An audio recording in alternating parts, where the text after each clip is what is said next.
안녕하세요. 하이센스 유일한 구로고 전문 강사 헤이즐입니다. 오늘 구로고등학교의 출제 특징 및 대비 방법에 대해서요. 핵심만 콕콕 집어서 알아보는 그런 시간 갖도록 하겠습니다. 먼저 구로고등학교 내신 어떻게 나올까 많이 궁금하시죠? 시험 범위부터 좀 알려드릴까 해요. 대부분의 학교들이 교과서 반, 모의고사 반 이렇게 해서 출제를 하게 되는데 구로고등학교도 그 경향에서 크게 벗어나지는 않는 학교입니다. 다만 눈에 띄는 변화가 좀 있다면요. 재작년부터 조금씩 난이도를 높여가는데 그 부분은 바로 교과서 비중보다는 모의고사 비중이 조금씩 높아지고 있다는 거예요. 아무래도 교과서의 난이도보다는 모의고사 지문들이 훨씬 더 다양하고 양도 많고 그리고 굉장히 사고력을 요하는 추상적인 지문들도 많기 때문에 모의고사의 범위가 올라가면 올라갈수록 학교 시험의 난이도도 같이 상승하는 게 일반적인 추세다라고 바라보시면 될 것 같습니다. 그 외에 여러분들이 조금 기억하셨으면 하는 포인트들은요. 듣기 문항도 없어졌다가 다시 부활하는 추세고요. 특히나 어휘의 수준들이 대폭 올라갔습니다. 또한 서술형 문제 같은 경우에는 옛날 서술형 하면 달달달달 외워서 여러분들 중학교 때까지 그렇게 문장 암기 완벽하게 했다는 1등급 나왔잖아요. 그런데 더 이상 어떤 고등학교든 특히 서울 목동 쪽, 구로권 이런 모든 서울권 학교들은요. 요즘 트렌드가 거의 그렇지가 않아요. 단순히 암기가 아니라 사고력과 나의 기본적인 어법 실력을 요하는 그런 문제들로 출제가 되고 있다는 점입니다. 조금 더 문항별로 요약해서 보여드리면요. 범위는 마찬가지로 아까 말씀드렸다시피 이 부분 교과서가 40% 정도 그리고 모의고사가 60% 정도로 6대4 비율로 모의고사가 약간 더 높다라고 생각을 하시면 될 것 같아요. 그런데 그 유형별로 문제들을 따져봤을 때 지금 빨간 색깔 비중 보이시죠? 독해 영역이 굉장히 많이 늘어났습니다. 내신 시험하면 당연히 어법부터 떠오르실 거예요. 근데 따져보면 사실은 독해가 더 중요하다라는 게 좀 포인트고요. 독해가 중요하다는 건요. 결국엔 어휘가 중요하다는 말이랑 똑같습니다. 이 글의 주제를 골라보세요 라고 영어로 주어졌을 때 그 글의 주제가 무엇인지 영어로 맞추려면 결국에는 많은 어휘들이 학습되어야 하니까요. 그래서 어휘의 비중은 점점 올라가고 있습니다. 그럼 그렇다고 어법은 중요하지 않은가? 아니에요. 어법이 유형으로 따졌을 땐 딱 10% 차지하지만요. 킬러 문제는 항상 어법에서 나왔습니다.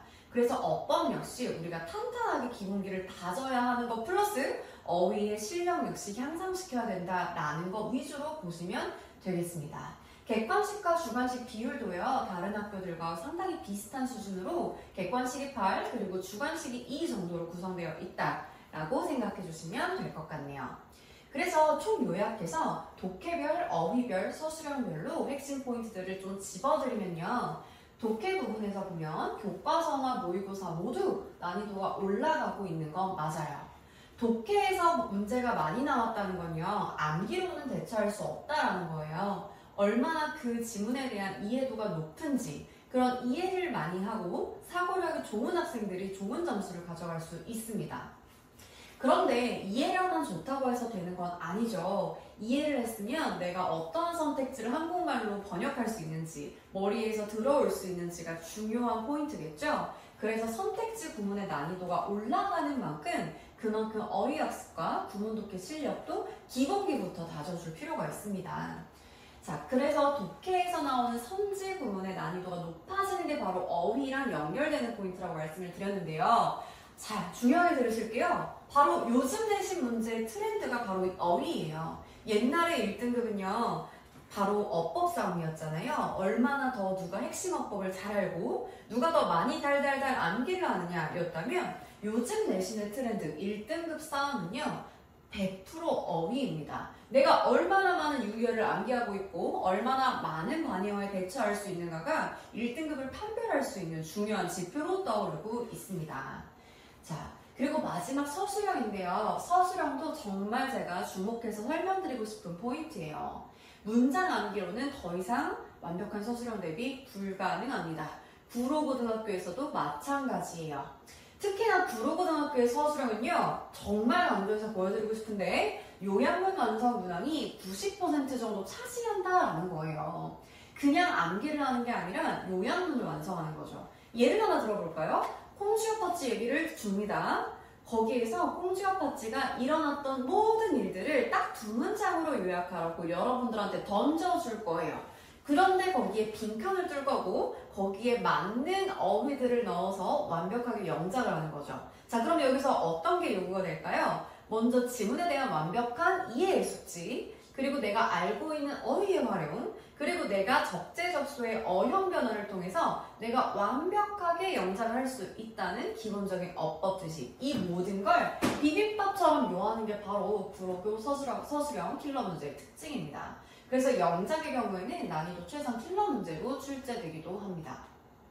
자, 그래서 기본기 플러스, 기본기라고 하면 당연히 어법 기본기까지 포함입니다. 교과서나 모의고사에서 선생님들께서 짚어주시는 어법들을 기본적으로 숙지하는 건 이제 너무나 기본이 되었어요.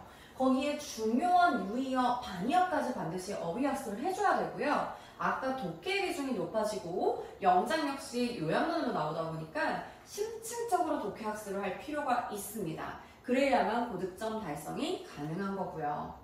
그래서 저 같은 경우에는 어떻게 대비를 하냐면요. 바로 나만의 논리노트를 작성하게 시킵니다.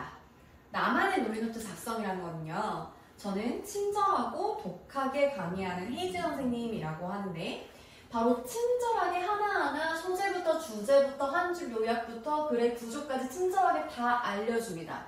그런데 학생들이 독하게 그 부분을 소화해내야 해요. 이걸 하면 좋은 게요. 내가 이 지문에 대해서 서론, 본론, 결론에 대한 숙지가 완벽하게 돼 있다 보니 어떤 부분에 빈칸이 나와도 대비를 할 수가 있다는 겁니다. 아, 이 주요 단락에서는 이 부분이 핵심 포인트였지, 핵심적인 내용은 이거였지가 되면 우리가 요약문 완성에서도 대비를 잘 할 수가 있겠다라는 거죠. 그리고 두 번째로는요, 아까 요약문 완성이 정말 중요한 유형으로 떠오르고 있다라고 말씀드렸는데 객관식과 주관식 모두 저는 요약문 완성에 대한 풀이 비중을 대폭 늘려서 강의하는 것이 특징입니다. 왼쪽에서도 보시면 빈칸에 들어갈 말로 알맞은 것은 에서 이 부분에 대한 심층적인 유연성이 올라가고 적응력이 올라가고 효율성이 올라간다라는 식으로 지문에 대한 이해력 자체를 아이들에게 높여주려고 노력하는 편이에요. 여기도 마찬가지죠. 여기에 대해서 별표를 쳐주고 어떤 유의어들이 어떤 이해력이 필요한지를 알려주니까 실제로 이 부분이 비슷하게 출제가 되었을 때 아이들 모두가 정답률을 맞출 수 있었던 그런 경험이기도 하였습니다. 아이고. 그리고 마지막으로요. 서술형은 암기라는 공식이 더 이상 통하지 않는다라고 말씀드렸었는데요.